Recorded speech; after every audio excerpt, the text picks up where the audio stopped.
ಸ್ನೇಹಿತರೆ ನಮಸ್ಕಾರ. ಚರಿತ್ರೆ ಪ್ಲಸ್ಗೆ ನಿಮಗೆಲ್ಲ ಪ್ರೀತಿಯ ಸ್ವಾಗತ. ಪಾಕಿಸ್ತಾನದ ಮತ್ತೊಂದು ನಾಟಕ ಮುಕ್ತಾಯವಾಗಿದೆ.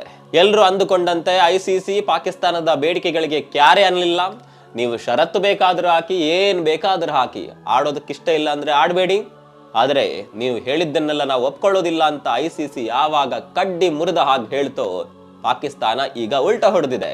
ನಾವು ಭಾರತದ ಜೊತೆ ಆಟ ಆಡೋದೇ ಇಲ್ಲ ಅಂತ, ಬೈಕಾಟ್ ಮಾಡ್ತೀವಿ ಅಂತ ದೊಡ್ಡ ಘೋಷಣೆ ಮಾಡಿದ್ದಂತ ಪಾಕಿಸ್ತಾನ ಈಗ ಕೊನೆಗೂ ಭಾರತದ ಎದುರಿಗೆ, ಐಸಿಸಿ ಎದುರಿಗೆ ಶರಣಾಗಿ ಕೊನೆಗೂ ಫೆಬ್ರವರಿ 15ರಂದು ನಡೆಯಲಿರುವ ಪಂದ್ಯದಲ್ಲಿ ಆಡೋದಕ್ಕೆ ಒಪ್ಕೊಂಡಿದೆ.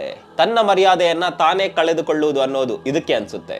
ಏನೆಲ್ಲ ನಾಟಕ ಮಾಡ್ತು ಅನ್ನೋದು ನಿಮ್ಗೆಲ್ಲ ಗೊತ್ತಿರಬಹುದು. ಮೊದಲು ನಾವು ಆಟ ಆಡೋದೇ ಇಲ್ಲ ಅಂತ ಪಾಕಿಸ್ತಾನ ಓಪನ್ ಆಗಿ ಘೋಷಣೆ ಮಾಡುತ್ತೋ, ಅದು ಕೂಡ ಅಲ್ಲಿಯ ಕ್ರಿಕೆಟ್ ಮಂಡಳಿ ಅಲ್ಲ, ಪಾಕಿಸ್ತಾನ ಸರ್ಕಾರವೇ ಜಗತ್ನೆದುರು ಹೇಳ್ಬಿಡ್ತು, ನಾವು ಯಾವುದೇ ಕಾರಣಕ್ಕೂ ಭಾರತದ ಎದುರು ಆಟ ಆಡೋದಿಲ್ಲ ಅಂತಾನೆ ಹೇಳಿಬಿಡ್ತು. ಆದ್ರೆ ಈಗ ಅನಿವಾರ್ಯವಾಗಿ ಐಸಿಸಿ ಎದುರು ಒಪ್ಕೊಂಡಿದೆ. ಒಪ್ಕೊಳ್ಳಿಲ್ಲ ಅಂದ್ರೆ ಎಷ್ಟು ದೊಡ್ಡ ಪರಿಣಾಮ ಎದುರಿಸುತ್ತೆ ಅನ್ನೋದು ಪಾಕಿಸ್ತಾನಕ್ಕೆ ಚೆನ್ನಾಗಿಯೇ ಗೊತ್ತಿತ್ತು. ಮೊದಲು ಆಟ ಆಡೋದಿಲ್ಲ ಅಂತ ಹೇಳಿ ನಂತರ 3 ಕಂಡೀಷನ್ಗಳನ್ನ ಹಾಕಿತ್ತು. ಆ 3 ಕಂಡೀಷನ್ಗಳು ನಿಮ್ಗೆ ಗೊತ್ತಿರಬಹುದು.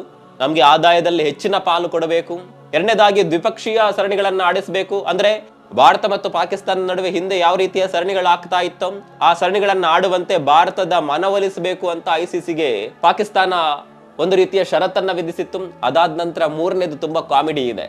ಮ್ಯಾಚ್ ಮುಗ್ದ ಮೇಲೆ ಭಾರತದ ಆಟಗಾರರು ನಮ್ ಜೊತೆ ಹ್ಯಾಂಡ್ ಶೇಕ್ ಕೊಡಬೇಕು, ಇದು ಕೂಡ ಪಾಕಿಸ್ತಾನದ ಷರತ್ತಾಗಿತ್ತು. ಈ 3ರಲ್ಲಿ ಒಂದು ಷರತ್ತನ್ನ ಕೂಡ ಐಸಿಸಿ ಒಪ್ಕೊಳ್ಳಿಲ್ಲ. ಇದಕ್ಕೂ ನನಗೂ ಸಂಬಂಧ ಇಲ್ಲ, ನೀವು ಆಡೋದಾದ್ರೆ ಆಡಿ, ಇಲ್ಲ ಅಂದ್ರೆ ಪರಿಣಾಮವನ್ನ ಎದುರಿಸಿ ಅಂತ ಪಾಕಿಸ್ತಾನ ಕಟ್ಟುನಿಟ್ಟಾಗಿ ಐಸಿಸಿ ಹೇಳಿದಾಗ ಗತಿ ಇಲ್ಲದ ಭಿಕ್ಷೆ ಬೇಡುವಂತ ಪಾಕಿಸ್ತಾನ ಕೊನೆಗೂ ಭಾರತದ ಜೊತೆ ಆಟವಾಡೋದಕ್ಕೆ ಒಪ್ಪಿಕೊಂಡಿದೆ. ಎಂತಹ ಪರಿಸ್ಥಿತಿ ನೋಡಿ. ಅದೇ ನಾವು ಹಿಂದಕ್ಕೆ ಹೋದಾಗ ಪಾಕಿಸ್ತಾನ ಈ ರೀತಿಯ ನಾಟಕಗಳನ್ನ ತುಂಬಾನೇ ಆಡಿತ್ತು. 2023ರಲ್ಲಿ ಪಾಕಿಸ್ತಾನ ಏಷ್ಯಾ ಕಪ್ ಅನ್ನು ಹೋಸ್ಟ್ ಮಾಡುತ್ತೆ. ಈ ಸಂದರ್ಭದಲ್ಲಿ ಭಾರತ ಐಸಿಸಿಗೆ ಒಂದು ಹೇಳುತ್ತೆ, ನಾವು ಯಾವುದೇ ಕಾರಣಕ್ಕೂ ಪಾಕಿಸ್ತಾನಕ್ಕಂತೂ ಹೋಗೋದಿಲ್ಲ, ನಮ್ಗೆ ಬೇರೆ ಕಡೆ ಮ್ಯಾಚ್ ಅನ್ನ ಆಡಿಸೋದಾದ್ರೆ ಆಡಿಸಿ, ನಾವು ಅಲ್ಲಿ ಹೋಗಿ ಆಡ್ತೀವಿ, ಆದ್ರೆ ಯಾವುದೇ ಕಾರಣಕ್ಕೂ ಪಾಕಿಸ್ತಾನದಲ್ಲಿ ಹೋಗಿ ಆಡೋದಕ್ಕೆ ಆಗೋದಿಲ್ಲ ಅಂತ ಭಾರತ ಐಸಿಸಿಗೆ ಹೇಳಿತ್ತು. ಆದ್ರೆ ಅವತ್ತು ಭಾರತ ಹೇಳಿದ ಮಾತನ್ನ ಐಸಿಸಿ ಒಪ್ಕೊಂಡಿತ್ತು. ಮತ್ತೊಂದು ಕಡೆ ಪಾಕಿಸ್ತಾನ ಇಲ್ಲ, ನೀವೇನೇ ಮಾಡಿದ್ರು ಪಾಕಿಸ್ತಾನಕ್ಕೆ ಬಂದೇ ಆಡಬೇಕು ಅಂತ ಹಠ ಹಿಡಿದಿತ್ತು. ಆದರೆ ಕೊನೆಗೆ ಐಸಿಸಿ ಭಾರತದ ಮಾತನ್ನೇ ಕೇಳುತ್ತೆ. ಇದು ಭಾರತದ ತಾಕತ್ತು. ನಂತರ 2023ರಲ್ಲಿ ಭಾರತದಲ್ಲಿ ವಿಶ್ವಕಪ್ ಆಗುತ್ತೆ. ನೀವು ಏಷ್ಯಾ ಕಪ್ಗೆ ಬರಲಿಲ್ಲ, ಹಾಗಾಗಿ ನಾವು ವಿಶ್ವಕಪ್ಗೆ ಬರೋದಿಲ್ಲ ಅಂತ ಪಾಕಿಸ್ತಾನ ಹಠ ಹಿಡಿದಂತ ಸಂದರ್ಭದಲ್ಲಿ ನೀವೇನ್ ಬೇಕಾದ್ರೂ ಮಾಡ್ಕೊಳ್ಳಿ, ಬಂದ್ರೆ ಭಾರತದಲ್ಲೇ ಆಡಬೇಕು, ಇಲ್ಲ ಅಂದ್ರೆ ನೀವು ಆಡೋ ಹಾಗಿಲ್ಲ, ನೀವು ಹೇಳಿದಾಗ ಕೇಳೋದಕ್ಕಾಗೋದಿಲ್ಲ, ಬೇರೆ ಕಡೆ ಪಂದ್ಯಾಟವನ್ನು ಆಯೋಜನೆ ಮಾಡೋದಿಲ್ಲ ಅಂತ ಭಾರತ ಹೇಳಿದಾಗ ಕೊನೆಗೆ ಭಾರತದ ಎದುರು ಮಂಡಿಯೂರಿದಂತ ಪಾಕಿಸ್ತಾನ ಭಾರತದಲ್ಲೇ ಬಂದು ವಿಶ್ವಕಪ್ ಅನ್ನ ಆಡಿ ಹೋಗುತ್ತೆ. 2025ರ ಚಾಂಪಿಯನ್ಸ್ ಟ್ರೋಫಿಯಲ್ಲೂ ಕೂಡ ಹಾಗೆ ಆಗುತ್ತೆ. ಅದನ್ನ ಕೂಡ ಆಯೋಜನೆ ಮಾಡಿದ ಪಾಕಿಸ್ತಾನ. ಆದ್ರೆ ಭಾರತ ನಾವು ಯಾವುದೇ ಕಾರಣಕ್ಕೂ ಪಾಕಿಸ್ತಾನಕ್ಕೆ ಹೋಗೋದಿಲ್ಲ ಅಂತ ಹೇಳಿಬಿಡುತ್ತೆ. ಹೀಗಾಗಿ ಹೈಬ್ರಿಡ್ ಮಾಡೆಲ್ ನಲ್ಲಿ ಆ ಪಂದ್ಯಾಟವನ್ನ ಆಯೋಜನೆ ಮಾಡಬೇಕಾಗಿ ಬರುತ್ತೆ. ಕೊನೆಗೆ ಭಾರತ ತನ್ನ ಪಂದ್ಯಾಟಗಳನ್ನ ದುಬೈನಲ್ಲಿ ಆಡುತ್ತೆ.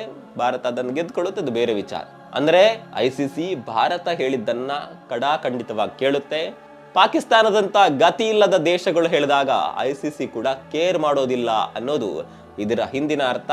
ಈ ಬಾರಿ ಕೂಡ ಪಾಕಿಸ್ತಾನ ಒಂದು ರೀತಿ ಅವಮಾನವನ್ನ ಎದುರಿಸಿದೆ. ಆರಂಭ ಹಂತದಿಂದಲೂ ಕೂಡ ನಾಟಕ ಮಾಡಿ ತನ್ನ ಮರ್ಯಾದೆಯನ್ನ ಹೆಚ್ಚಾಗಿ ಕಳೆದುಕೊಳ್ತಾ ಇದೆ. ಪಾಕಿಸ್ತಾನದ ಈ ಹೀನಾಯ ಪರಿಸ್ಥಿತಿ ಬಗ್ಗೆ ನಿಮ್ಗೆ ಅನಿಸುತ್ತೆ? ಕಾಮೆಂಟ್ ಮಾಡಿ.